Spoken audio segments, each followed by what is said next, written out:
Chapter 13, Decision. Qixin tried to support himself, sat in the car, glanced at Du Rua's house window, then closed his eyes. Drive. Qin Yan also glanced, then looked at Qixin in the back seat, silently sighed, didn't bother to mention it again, quietly drove back to the military compound.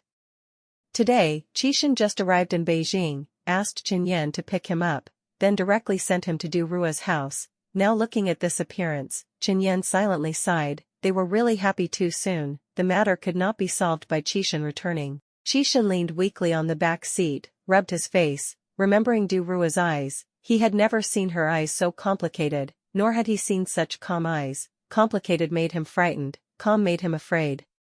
After so many days of fighting, traveling for so long, and getting such a result, he felt very tired, both physically and mentally.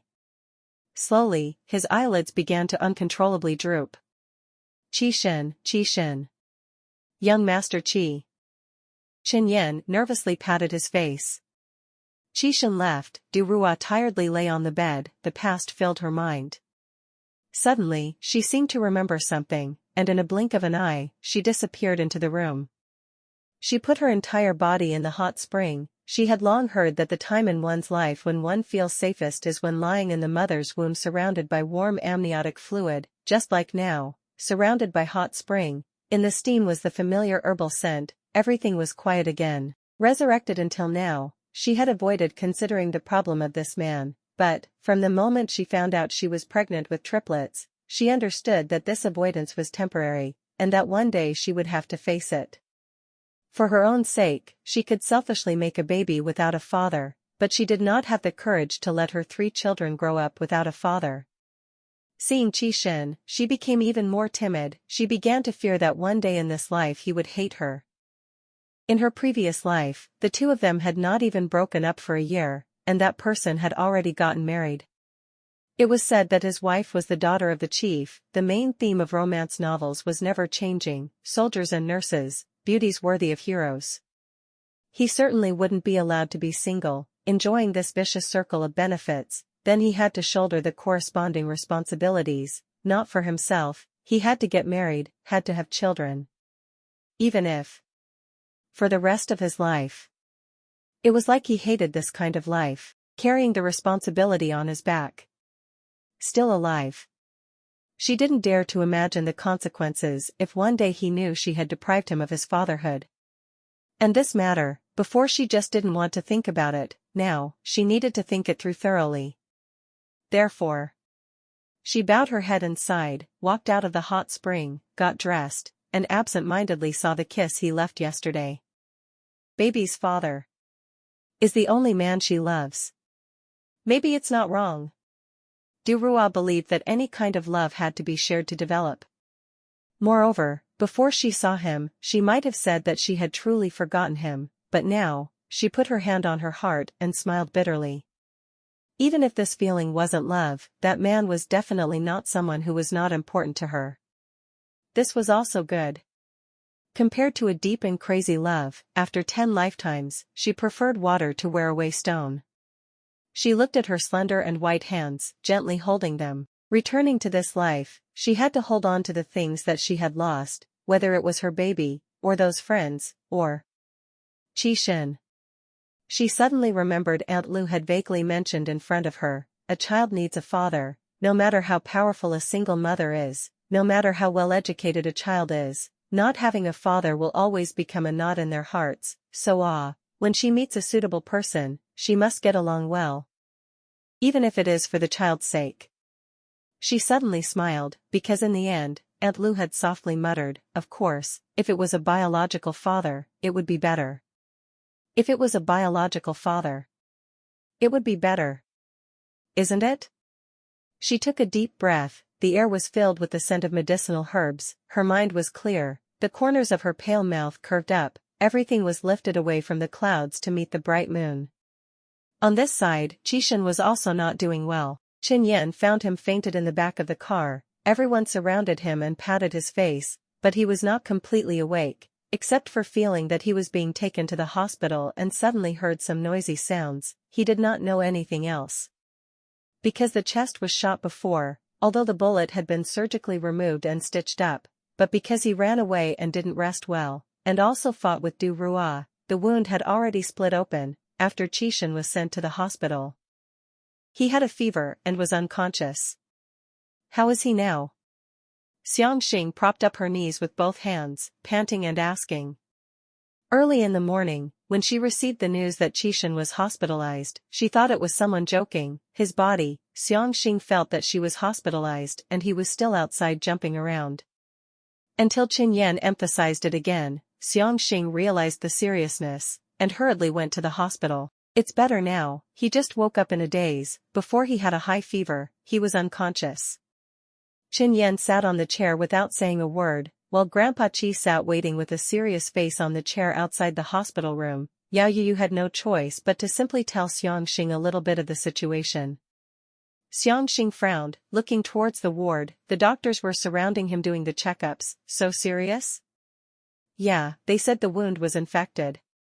Yao Yaya patted Qin Yan, looking a little annoyed. Pulling Yao Yaya out, the conversation failed?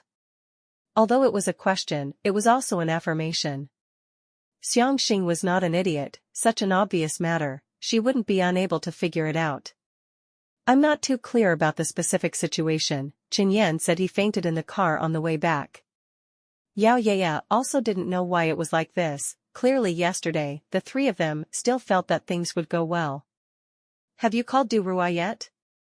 Sigh. Yao Yu used her chin to point at Grandpa Qi, and said in a low voice, he won't let us call her. Huh? Xiang Xing looked at Yao Yu in surprise. Du Rua's grandfather and Grandpa Qi were old friends. Grandpa Qi liked Du Rua the most. How could? Yao Yu gently nodded. He said that if they broke up, there would be no need to linger. That way Qixin would be miserable, Du Rua would also be miserable. Why would the old man think like that? Xiang Xing couldn't help but frown. Suddenly, Qin Yan, swoosh, stood up, quickly wanting to go out. Where to go? Grandpa Qi looked at Qin Yan. I'm going to find Du Rua. Qin Yan hesitated a bit, not daring to run away directly, so he had to turn his head to the old man to explain. No need to look. Didn't you say that the child left on a plane tonight? Don't bother her. Grandfather Qi waved his hand tiredly. Sigh. How could he not know that his grandson couldn't let go? However, that child Du Rua, although kind-hearted, was raised too arrogantly by her mother, and too naively spoiled by the Qiao family. Grandpa Qi saw clearly that she was truly not suitable for his grandchild. Originally, the two of them were together. An old man like him wouldn't do anything bad, but now if they broke up, it would be considered that the two of them had no fate. Grandfather Qi. Qin Yan looked at the old master, unable to believe it. Young Master Qi. Okay. Grandpa Qi stopped him and said, I know what you want to say. Qin Yan was silent. He thought that, Grandpa Qi agreed that young Master Qi and Du Rua were together, only now did he understand, but he didn't want to separate them. Now that there was a chance to make Qixin lose hope, he also directly followed the trend.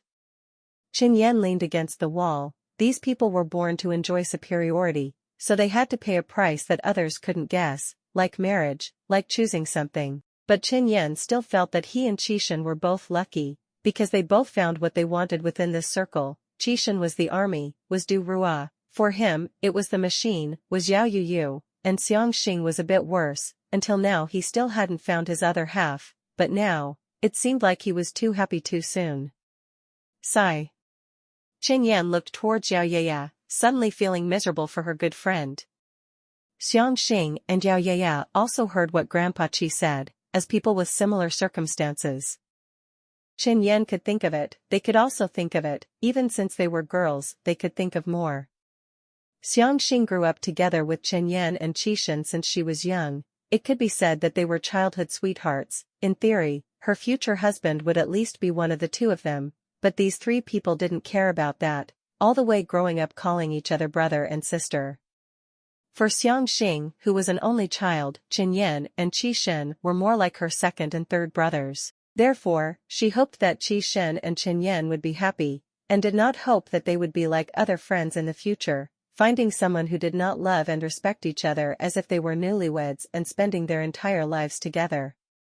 If Qixin did not love Du Ruo, did not love anyone, Xiangxing probably would not find it so sad. After all, they had already prepared themselves mentally. But Xiangxing looked at Qixin and Du Ruo living together. Thinking back to this wedding, Xiangxing thought of such a life and felt goosebumps. Seeming to have the same thought, the three of them glanced at each other. Xiangxing thought, try one last time. If it still doesn't work, then like Grandpa Qi said, fate is over. Perhaps Qixin is this kind of fate. Rather than be moved, Xiangxing found an excuse to leave first. As soon as she left the hospital, Xiangxing took out her cell phone and called Du Ruo, but no one answered, so she switched to the home phone. Do. How come no one answered? Xiangxing was anxious. Hello. May I ask who you're looking for? Aunt Lu felt very strange. Who's calling so early in the morning? Hello, uncle. May I ask if Du Ruo is home? Xiangxing asked anxiously. Ah. Sorry, Ruo seems to have not gotten out of bed yet? Aunt Lu looked out the window into the garden. Du Ruo had not yet come down for morning practice. May I ask if there's anything wrong, miss? Not getting out of bed yet? No need. I'll go straight home. Xiangxing said thank you, then took the car straight to Du Ruo's house. Xiangxing suddenly felt that if these two people weren't together, the one at fault would be her. Being friends, is that easy?